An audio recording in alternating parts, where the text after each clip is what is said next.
रसिका हो नमस्कार. आजच्या मैफिलीत आपण उमा काकूच्या गोष्टी या कथामालिकेतील पुढची कथा ऐकणार आहोत. कथेचं शीर्षक आहे पंडी. चला तर ऐकूया श्री स्वानंद जोशी लिखित कथा पंडी. आमचं जुनं घर ओटी पडवी, माझघर, स्वयंपाकघर असं साधं होतं.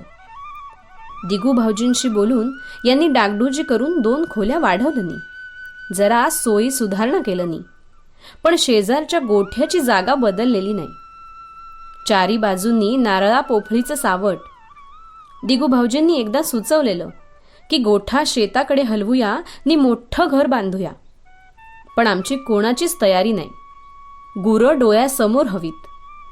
दारात गुरांनी भरलेला गोठा म्हणजे वैभव असं तात्या म्हणायचे. गोठा आहे तिथेच राहिला. सध्या गोठ्यात जोताचे 4 बैल, घरची 1 म्हैस चंद्री नि धनगराकडची बोलीवर आणलेली रंगी, दोघींची रेडकं, दुभती गाय सोनी, तिचा टिक्क्या, तांबू नावाची पाडी नि तिची आई, आमची म्हातारी गाय पंडी, असं आमचं पशुधन होतं. बैल शेतीला, म्हैस दुभत्याला आणि 4 घरचे उकाडे ठेवायला होती. पण आमचे जीव जास्ती अडकलेले गायीत. तांबू म्हणजे पंडीची शेवटची लेक. मी या घरी लग्न करून आले तेव्हा पंडीची 5 वेतं झालेली होती. केवळ माईंनाच दूध काढायला देणारी 1 हाती गाय म्हणून क्वचित पंडीचा दुस्वासही केलाय मी. पण माई गेल्या नि मी पंडीचं दूध काढू लागले. सुरुवातीला पंडीने भारी त्रास दिलन. लाथ मुळीच उगालेली नाही, पण हमरून हमरून जीव नकोसा करायची. माईंची तिला सवय. त्यांची लुगडी नेसून जरी गोठ्यात गेले तरी ती मला ओळखायचीच. 15-20 दिवसात तिला माझी सवय झाली नि मग पंडी लाडकीच झाली. दूध काढायला जात नसल्या तरी बयोताईंचा जीव पंडीवर अधिक. माझ्या बाळणपणावेळी इकडे आल्या त्या माझ्या आग्रहाखातर इथेच राहिल्या नि त्यामुळे कदाचित पंडी जवळची झाली. मी या घरात आल्यावर पंडीची 5 वेतं झाली. दुभत्याचं कपाट कायम भरलेलं असायचं. खरवस 10 घरी वाटून व्हायचा. चिकात बुडवलेल्या कोऱ्या धोत्राच्या पट्ट्या मुंबईकरांसाठी ठेवायची मी. सुट्टीला कोणी आलं की खरवस शिजवायचे. तांबू म्हणजे पंडीची शेवटची पाडी. या 10व्या वेताला तिला खूप त्रास झाला. पण रामा भाऊजी यातले तज्ज्ञ. सगळं बाळणपण नीटपणी उरकलं. त्यानंतर मात्र पंडी थकायला लागली. पांढऱ्या शुभ्र रंगाची म्हणून माईंनी ठेवलेलं नाव पंडी. खरं तर तात्यांना सरस्वती नाव ठेवायचं होतं. पण माईंच्या माहेरून आणलेल्या बनी गाईची ही लेक म्हणून माईंनी हट्टाने ठेवलेलं नाव पंडी. पांढरी शुभ्र होती अगदी. काजळ घातल्यासारखे डोळे, शेपटीचा झुपका काळा भोर. माझ्या गदारावरनं कोण गेली सवाशिण, काजळ कुंकू बाळंतीण यमुना बाई, अशी माईंची एक ओवी होती. त्यातलं काजळ कुंकू ऐकलं की पंडीच डोळ्यासमोर यायची. बघता क्षणी आवडावी अशीच आमची पंडी. आधी गावात माई काकूची पंडी म्हणून माहिती होती.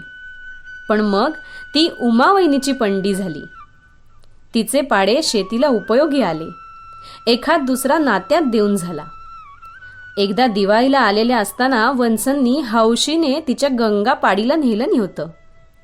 पंडीचं एकही लेकरू आम्ही विकलेलं नाही. सगळी नजरेसमोर राहतील अशीच. तांबू मात्र मी घरीच ठेवली. तांबूस रंगाची नि काळ्या पाठीची माझी तांबू. बघता बघता 2-2.5 वर्षांची झाली. पण पंडी मात्र थकली. सड्यावर जायला झेपायचं नाही म्हणून घराजवळच्या आमराईत सोडायचो तिला. सोबतीला जांगळी नसला तरी चालायचं. सकाळी दूध काढून झाल्यावर सगळ्यांबरोबर सोडलं की बाकीची जायची सड्यावर हुंडारत. पंडी मात्र 1-1 पाऊल टाकत आमराईत जायची. कधी रामाच्या देवळाजवळ बसायची, कधी जानकीच्या दाराशी जाऊन तिला हाका मारायची. खाणं कमी झालं होतं. डोळ्यातनं पाण्याची धार व्हायची. एखादं वयस्कर माणूस सांभाळावं तशी आम्ही पंडीची काळजी घ्यायचो. सूर्य डोईवर आला की घरी परतायची. आधी गोठ्यात न जाता तुळशीच्या अंगणात यायची. मग बयोताईंनी गोगरास घातलं नी की गोठ्यात जाऊन बसायची. आली म्हणून लगेच मी तिला कधीही दावं घातलेलं नाही. संध्याकाळी बाकीच्यांबरोबर बांधायची. दुपट्यांना जसं घमेलभर आंबोण तसंच पंडीलाही. पण आंबोणासाठी ती कधी हापापलेली नाही. खरी गरीब गाय होती पंडी. विनायकनी सिंधूलाही तिचा लळा. शाळेतनं आल्यावर दोघं आधी गोठ्यात जायची. पंडीजवळ जाऊन तिला कुरवाळायची. ती पण लगेच चाटायची, माया करायची. कधी रात्री निसताना मुलं बयोताईंना पिडायची. गो बयोजी, तुझं लाडकं कोण, मी की सिंधू? एकच उत्तर हवं हं. मीच लाडकी बयोआजीची, सगळी कामं करते मी तिची. मग बयोताई सांगायच्या, हा मेल्यांनो, हे असले कसले खुळे प्रश्न? तुम्ही दोघं म्हणजे माझे 2 डोळे. आता एक लाडका आणि दुसरा दोडका कसा? ते काही नाही, एक उत्तर दे. असं? मग पंडीच लाडकी हो माझी, एकच उत्तर दिलंय. एकच हशा पिकायचा नि पंडीच्या 4 गोष्टी बयोताईंकडून ऐकून सगळी निजायची. हल्ली पंडी फारच थकली. शांत बसून असायची. ही काय जास्त दिवसांची सोबतीण नाहीये हो. हाल व्हायला नकोयत मला. माईसारखं हसता खेळता मरण आलं तर सुटेल बिचारी. हे यांचे बोल ऐकून मनात चलबिचल झाली. पण दिवस रेटीत होते. एक दिवस पहाटे शेण मागे करायला गोठ्याशी गेले. तो सगळं शांत शांत. यांना बोलावलं तर म्हणाले, गेली गो पंडी, 3ऱ्यांदा पोरका झालो. फावडं टाकलं तिथेच नि आले घराशी. बयोताईंना कसं सांगायचं कळेना. शेवटी यांनीच समजावलं नाही. रडून रडून अर्धा जीव झाला बयोताईंचा. लेकरांनाही कळलं होतं, पण एकदा नमस्कार करून त्यांना शाळेत पिटाळली. आग्रात जाऊन पोटभर रडून घेतलं. परत दिसायची नाही म्हणून पंडीला डोळे भरून बघून घेतलं. भिवा मांडवकर नि वाडीतले 4 जण आले. पुढची तयारी केलं नी. जानकीला निरोप पाठवून बोलवून घेतली. शेजारची चौघं पंडीला शेवटचं बघून गेली. विहिरीजवळच्या तुळशीच्या टिक्षा काढून माळ केली. हळदी कुंकू लावून पंडीच्या गळ्यात माळ घातली. भरल्या डोळ्यांनी नमस्कार केला आणि घरात गेले. बयोताई पायरीशी बसून होत्या. अगो, आलेला तो जायचाच, पण जीव अडकतोच ना शेवटी. माईला फार कौतुक होतं हो. आता नाही दिसायची माझी बाय. पुढचं सगळं बघायला मी बाहेर गेलेच नाही. पण पंडीचा देह शेजारच्या आमराईत पुरलं नाही. यांच्या सांगण्यावरून तिथे एक चाफ्याचं कलम लावून घेतलं नाही. दुसरं जनावर गेलं असतं तर सड्यावर नेलं नाही असतं. पण पंडीला मेल्यावरही दूर लोटलेली नाही. आम्ही हळूहळू सावरलो. मुलांच्या प्रश्नांना जमतील तशी उत्तरं दिली. बयोताईंनी मात्र हांतरून धरलं नाही. होत तसं काहीच नव्हतं, पण एकदा एखादी गोष्ट मनाला लावून घेतलं नाही की बघायला नको. बयोताई, पेज आणलीये. तुम्हाला आवडतं म्हणून चिमटीभर वेसवार घातलंय. लिंबाचं लोणचं आणलंय ताजं. उठा बघू. चव गेली गो तोंडाची. अर्धी सरस लाकडं गेली माझी मसणात नि आता हे असलं काही बघितलं की नाही सहन होत. घालमेल होते जीवाची.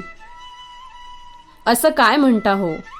नेहमी तुम्ही आधार देता आणि मी आलेलं संकट दूर सारते.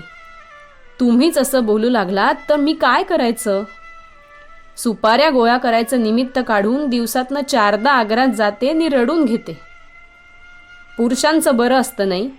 दिवस बदलला की नवे विषय. अगो, चालायचंच. दे बघू पेज. आता नाही रडायची मी. थांब, पंडीची एक मजा सांगते. असं म्हणून जुना पुराणा किस्सा सांगून व्हायचा आणि वातावरण बदलायचं. दिवसांमागून दिवस सरले. पंडीला जाऊन वर्ष झालं. कलमी चाफ्यावर 2 फुलं फुलली. पंडीच्या आठवणीत ती देवळातल्या राम सीतेला वाहिलेली. बघता बघता तांबू मोठी झाली नि योग्य वेळी गाभणीही राहिली. बयोताईंची तब्येतही सुधारली. पहिल्यासारख्या वागू बोलू लागल्या.